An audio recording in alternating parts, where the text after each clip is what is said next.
बच्चों की आदतें, मनोवृत्तियां, रुचियां, नैतिक मूल्य आदि कुछ ऐसे तत्व हैं जिनके संयोजन से बच्चों के व्यक्तित्व का विकास होता है।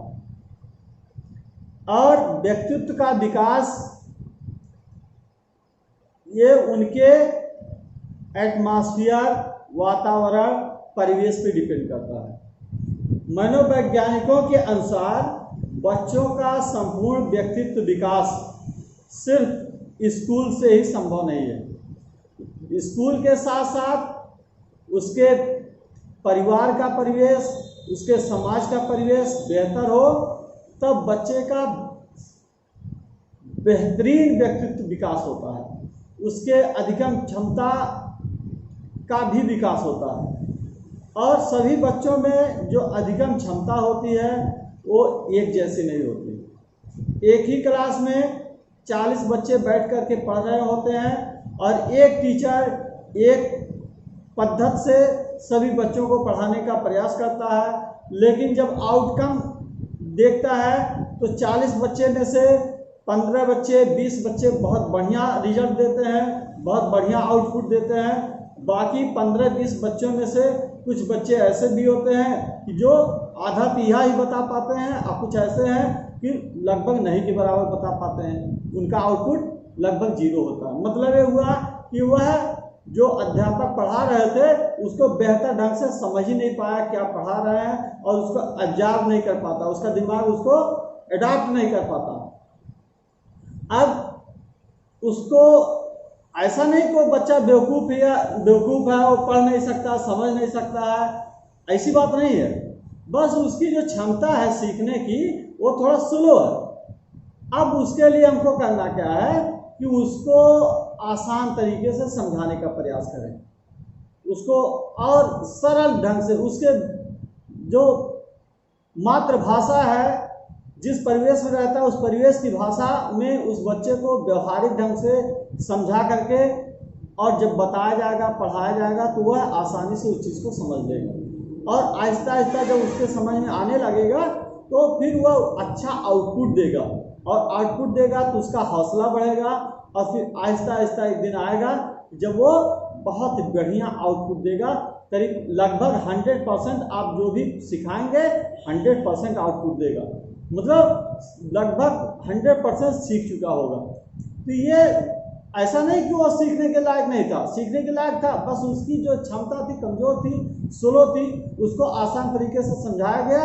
अब उसका हौसला बढ़ा और अब वो आहिस्ता आहिस्ता उसकी जो क्षमता है वो विकसित होती जाएगी, अधिगम क्षमता विकसित होती जाएगी। और एक वक्त आएगा कि जो तीव्र अधिगम क्षमता वाले हैं, जो उच्च अधिगम क्षमता वाले हैं, उनके साथ बैठ करके और एक उसी पद्धति से वो भी सीखने के लायक बन जाएगा और वह सीखेगा और वही बच्चा उत्कृष्ट बनेगा, बेहतरीन बच्चा बनेगा। आमतौर से होता क्या है कि जब बच्चे नहीं समझ पाते हैं तो अध्यापक, अभिभावक उस बच्चे को बुरा भला कहने लगते हैं, तुम्हारे दिमाग में भूसा भरा है, तुम्हारा दिमाग खाली है, तमाम क्या क्या नहीं बोल जाते हैं। और बच्चा ये सारी बातें सुन सुन करके अपने आप को हीन समझने लगता है कि मैं नहीं पढ़ सकता, मेरे अंदर ये क्षमता नहीं है पढ़ने की, वो लोग बड़े तेज हैं, बहुत तीव्र हैं। तो ऐसी बात नहीं है। और इसका एग्जाम्पल आप सुने होंगे कि कालिदास ये पढ़ने में महाबेवकूफ थे, पढ़ाई के नाम से इनको बुखार आता था। लेकिन हुआ क्या कि वो एक बार, एक कहानी है कि वो एक बार एक कुएं पे बैठ करके और इसी फिक्र में बैठे हुए थे कि मैं बहुत बेवकूफ़ हूँ, मैं कुछ सीख नहीं सकता, पढ़ नहीं सकता। लेकिन जो है वहाँ पे कोई विद्वान आया, कोई समझदार आया, वो कहा कि देखो ये जो कुएं पे जो ये पत्थर कट गए हैं, सिल जो है जहाँ से रस्सी खींचा जाता है, रस्सी खींचने से जगत जो होती है कुएं की उस पर कट जाता है। तो उसको दिखाया कि देखिए ये जो कट गया है रस्सी मुलायम रस्सी के, अगर एक दिन रस्सी को पकड़ के रगड़ा जाए तो रस्सी कट जाएगी, लेकिन इस पर कुछ फर्क नहीं पड़ेगा।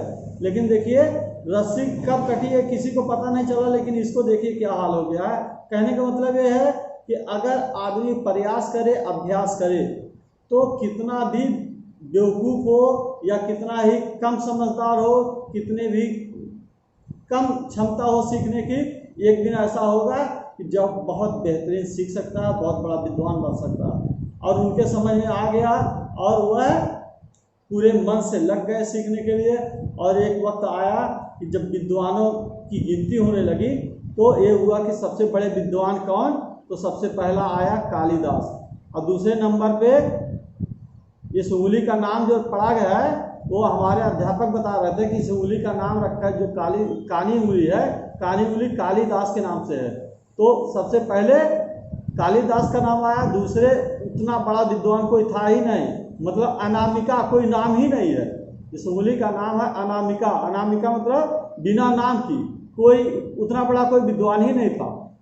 उसके बाद तमाम उंगलियां हैं। तो मेरे कहने का मतलब ये है कि कोई भी बच्चा कितना ही कम समझदार हो, हम उसको अगर विद्वान बनाना चाहते हैं तो निश्चित रूप से वो विद्वान बनेगा।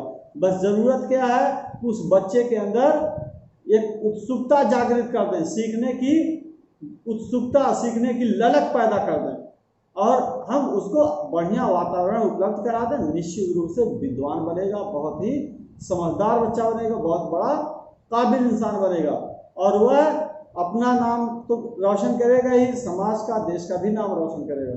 ये हमारा संदेश है कि बच्चों की अधिगम क्षमता पे विशेष ध्यान दें और उनको उसके अधिगम क्षमता के अनुसार उसको सिखाने का प्रयास करें।